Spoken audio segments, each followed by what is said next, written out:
Assalamualaikum, welcome to Learners Academy. This is Rida Bashir and our fourth lecture is historical overview of clinical psychology.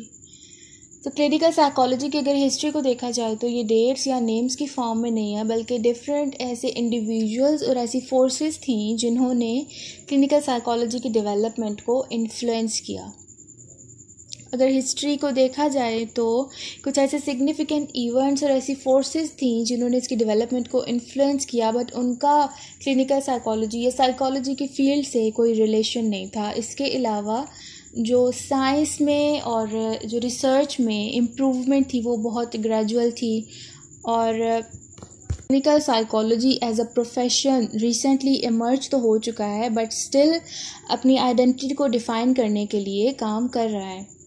इसके अलावा history में कुछ ऐसे लोगों की ज़रूरत महसूस हुई जो कि उन इंडिविजुअल्स को हेल्प कर सकें जो कि डिफरेंट साइकोलॉजिकल डिसऑर्डर से या डिफरेंट साइकोलॉजिकल प्रॉब्लम्स से सफ़र कर रहे हैं।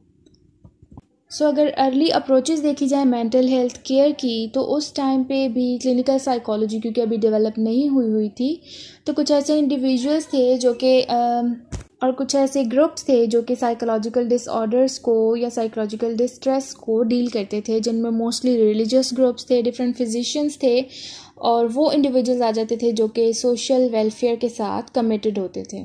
ज़्यादातर जो साइकोलॉजिकल प्रॉब्लम्स को ट्रीट किया जाता था वो डिफरेंट रिलीजियस इंस्टीट्यूशंस में किया जाता था और जो ट्रीटमेंट था वो डेमोनोलॉजी के कॉन्सेप्ट पे बेस करता था। मींस के जो भी इंडिविजुअल को अगर कोई साइकोलॉजिकल प्रॉब्लम है तो ये समझा जाता था कि ये किसी ईवल फोर्स की वजह से कॉज हुआ है।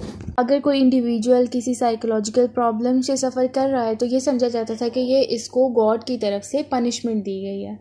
And through out middle edges churches में जो है इस तरह के इंडिविजुअल्स को या साइकोलॉजिकल प्रॉब्लम्स को ट्रीट किया जाता था, बट वो ट्रीटमेंट जो है वो पनिश की फॉर्म में होता था। फॉर एग्ज़ाम्पल अगर कोई इंडिविजुअल किसी प्रॉब्लम से सफ़र कर रहा है, साइकोलॉजिकल प्रॉब्लम से, लाइक उसे साइकोसिस है, हेलुसिनेशन और डिल्यूजन्स होती हैं उस इंडिविजुअल को, तो ये समझा जाता था कि उस इंडिविजुअल की बॉडी पे किसी डेविल या ईवल फोर्स की पोजेशन है, तो उसको फिर जो ट्रीट किया जाता था वो टॉर्चर करके या मार दिया जाता था या फिर जला दिया जाता था।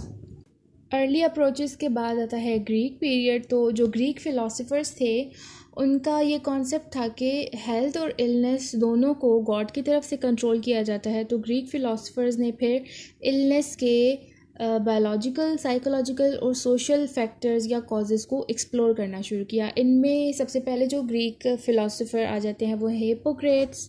तो हिप्पोक्रेट्स का ये बिलीव था कि हमारी बॉडी में जो 4 फ्लूइड्स हैं वो जब इम्बैलेंस हो जाते हैं तो उनकी वजह से डिफरेंट साइकोलॉजिकल प्रॉब्लम्स कॉज होते हैं। इसके अलावा इन फ्लूइड्स का जो आपस में रिलेशनशिप है वो एक इंडिविजुअल के टेम्परामेंट और उसकी पर्सनैलिटी को डिटर्मिन करता है।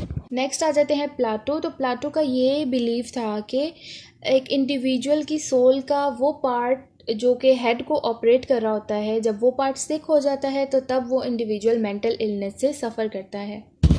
नेक्स्ट आ जाते हैं एरिस्टोटल। तो एरिस्टोटल का ये मानना था कि जो हमारी बॉडी की इमोशनल स्टेट्स हैं, like Joy, fear, anger etcetera, तो ये इमोशनल स्टेट्स ह्यूमन बॉडी की फंक्शनिंग को इम्पैक्ट करती हैं। नेक्स्ट आ जाते हैं गैलन। तो गैलन का ये बिलीव था कि एक इंडिविजुअल में 2 इरेशनल सब सोल्स होती हैं, एक मेल के लिए होती है और दूसरी फीमेल के लिए होती है। इसके अलावा उनका ये भी बिलीव था कि सोल जो है वो बॉडी की स्लेव होती है, मास्टर ऑफ बॉडी नहीं होती, और जो सोल की विशेस होती हैं वो फिर इंडिविजुअल की बॉडी में हेल्थ या इलनेस लेके आती हैं। नेक्स्ट आ जाती हैं मिडल एजेस। तो मिडल एजेस में दोबारा से health, illness, mind and body का रिलेशनशिप री इमर्ज हुआ, दोबारा से सुपरनेचुरल फोर्सेस पे इन्फ्लुएंस हुआ और जो स्पिरिचुअल मैटर्स हैं, like influence of Demons, witches and since, ये समझा जाने लगा कि इन तमाम वजूहात की वजह से डिफरेंट डिजीज़ कॉज होती हैं या इंडिविजुअल इंसेन होता है। तो मिडल एजेस में दोबारा से फिर जो हीलिंग या ट्रीटमेंट प्रोसेस था वो दोबारा से स्पिरिचुअल हो गया। बट मिडल एजेस में भी कुछ ऐसे लोग थे जो कि ईवल स्पिरिट्स या डेमन्स पे बिलीव नहीं करते थे। Saint Thomas Aquinas was a thinker जिसका ये बिलीव था कि एबनॉर्मल बिहेवियर की both theological and scientific reasons होती हैं। इसके अलावा एक फ्रेंच थिंकर था निकोलस ओरेस्मी, जिसका ये बिलीव था कि एबनॉर्मल बिहेवियर या मेंटल इलनेस जो है वो एक डिजीज़ मेलनकोली की वजह से कॉज होती है, जिसको आजकल डिप्रेशन कहा जाता है। इसके अलावा एक स्विस फिजिशियन था पैरासेल्सिस, जिसने ये कॉन्सेप्ट दिया कि जो स्टार्स, मून्स और प्लैनेट्स की मूवमेंट होती है वो एक इंडिविजुअल के बिहेवियर और मूड को इन्फ्लुएंस करती है। इसके अलावा उसने मेंटल इलनेस की बायोलॉजिकल फाउंडेशंस और ह्यूमेन ट्रीटमेंट की डेवलपमेंट पे भी फोकस किया। नेक्स्ट आ जाता है रिनाइसेंस का पीरियड। तो रिनाइसेंस के पीरियड में जो माइंड और सोल का कॉन्सेप्ट था उसको अनसाइंटिफिक कंसिडर किया गया और दोबारा से फिज़िकल और मेडिकल ट्रीटमेंट पे फोकस किया गया। सो इस पीरियड में जो फर्स्ट थिंकर या फिलोसोफर थे वो थे मॉर्गेग्नी, जिनका ये बिलीव था कि बॉडी में जो डिजीज ऑर्गन होता है वो इलनेस या डेथ कॉज करता है। फिर आ जाते हैं एंड्रियास वेज़ेलियस, जिन्होंने साइंटिफिक ऑब्जर्वेशन और एक्सपेरिमेंटेशन पे फोकस किया और रीज़न, मिथोलॉजी, रिलीजियस बिलीव्स और डॉगमा को ख़त्म किया। नेक्स्ट जो फिलोसोफर आ जाते हैं वो है रीन डिस्कार्टिस, जिनका ये मानना था कि माइंड और बॉडी सेपरेट हैं।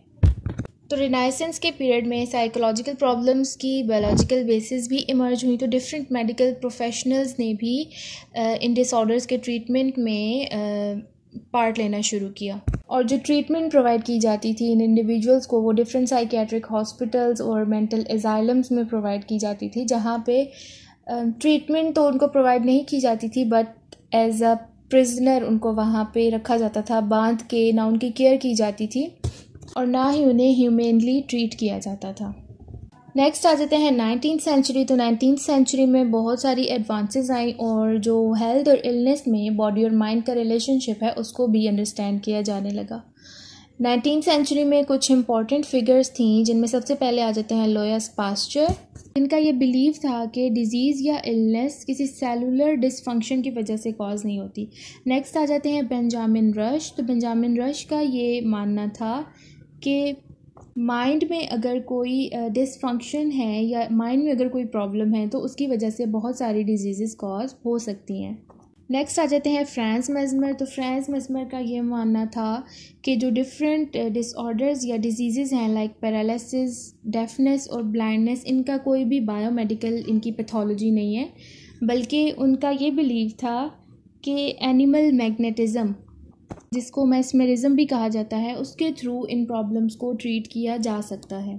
मेस्मरिज्म मीन्स कि एनिमल्स की बॉडी में कुछ ऐसी मैग्नेटिक फोर्सेस होती हैं जो कि डिफरेंट फिजिकल और मेंटल डिसऑर्डर्स को ट्रीट करने में हेल्प करती हैं। नेक्स्ट आ जाते हैं फिलिप पाइनल। तो फिलिप पाइनल ने उस टाइम पे जो एजाइलम्स की या साइकेट्रिक हॉस्पिटल्स की कंडीशन थी उन कंडीशंस को इम्प्रूव करने में बहुत कंट्रीब्यूट किया। इसके अलावा उन्होंने क्लासिफिकेशन ऑफ डिजीज़ पे एक बुक लिखी थी। नेक्स्ट आ जाते हैं क्लॉज बर्नार्ड। तो ही वाज अ फिजिशियन और उन्होंने ये आर्ग्यू किया कि different psychological factors physical illness cause करते हैं। उसके बाद आ जाते हैं विलियम ट्यूक एंड डॉर्थिया डिक्स। तो इन दोनों ने भी मेंटल हॉस्पिटल्स में ह्यूमेन ट्रीटमेंट को प्रमोट किया। लास्ट में आ जाते हैं फ्रांस अलेक्जेंडर। तो इन्होंने साइकोलॉजिकल फैक्टर्स, फिजिकल और मेंटल इलनेस के दरमियान एसोसिएशन को स्टडी किया था। उसके बाद मेंटल हेल्थ केयर में डिफरेंट एडवांसेस आई, साइकोलॉजिकल प्रॉब्लम्स को अंडरस्टैंड किया गया। इसके अलावा एक मॉरल ट्रीटमेंट मूवमेंट चलाई गई जिसमें ये कहा गया कि जो साइकोलॉजिकल प्रॉब्लम्स हैं इनको ह्यूमेनली और मॉरली ट्रीट करना चाहिए। उसके बाद साइकोलॉजी की फील्ड इमर्ज हुई और जर्मनी में यूनिवर्सिटी ऑफ लिप्जिग में वुंड ने पहली साइकोलॉजिकल लेबॉरेटरी बनाई। उसके बाद 1892 में अमेरिकन साइकोलॉजिकल एसोसिएशन फाउंड हुई और जी स्टैनले हॉल को प्रेसिडेंट इलेक्ट किया गया। देन APA की फाउंडेशन के बाद साइकोलॉजी की फील्ड में क्लिनिकल साइकोलॉजी की इमर्जेंस हुई।